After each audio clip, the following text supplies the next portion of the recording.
safety. By law, he had to let his tenants know this. Landlords and property managers who lease buildings constructed prior to 1977, they are required to provide general lead paint warning notices. To prove that they had been informed, tenants must sign these disclosure documents. The landlord provided photocopies of these documents and signed an affidavit saying they were legitimate. Investigators weren't so sure.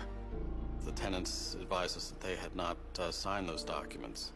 We looked at the signatures on those documents, and we're actually looking at them to see if they were forged.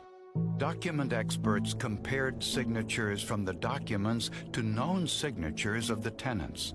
The signatures were exact matches. He was too good at it, actually, because the signatures were too much alike. If he had varied them in some way, it would have been a much more difficult case to resolve. The signatures weren't forgeries. They were duplicates of signatures from other documents the tenants had signed. The signatures are what we determined to be a layover. They were an exact replica of an authentic signature, which indicates to us that it was placed there by some other means and was fraudulent. One of these signatures stood out. It was from Sunday's mother, Mary Alaroot. In the document provided by the landlord, her name was spelled out. But at the time, Mary could barely write English. She was still signing her name with an X, though she was undergoing training by a church-sponsored teacher to learn how to read and write and speak the English language. It was readily apparent to non-handwriting forensic examiners that this was indeed not her signature. Investigators raided the landlord's office. In the bottom of a trash can, they found more than 60 torn scraps of paper.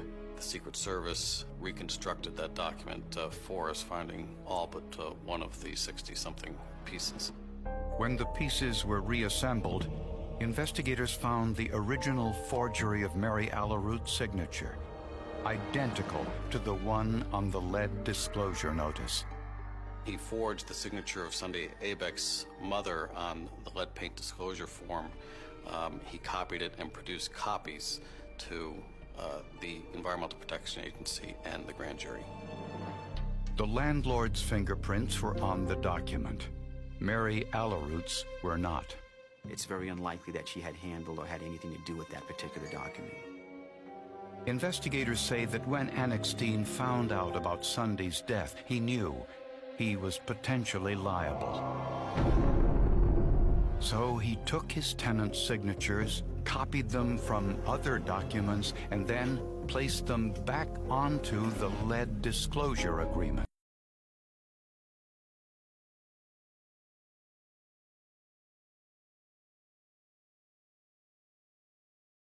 His biggest mistake was forging the signature of Sunday's mother. Apparently, he was unaware how she signed her name. So it was clear this was not her signature. If I were to grade his attempts here at forgery, he'd probably be about a D.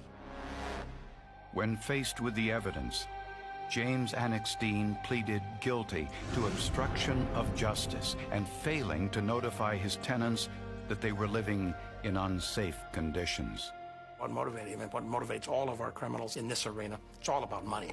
They want to save it, and at what cost? I think the cost in this one was real high. Not to him, to her. Repainting the porch would have cost just a few $100s and would have saved Sunday's life. Her family won a $700,000 civil award against Annexstein and his real estate company. He was sentenced to 15 months in prison and fined $40,000. His was the first ever conviction in the U.S. for failure to notify about the presence of lead. He dug himself a real deep hole and got hit with a big penalty. And I think the EPA hoped that sent an alarm across the country so other landlords don't take part in similar activities. I was happy he got punished. He was lying. I never signed those papers. He lied, and it was right that he was punished. Sunday's family has relocated to Tennessee.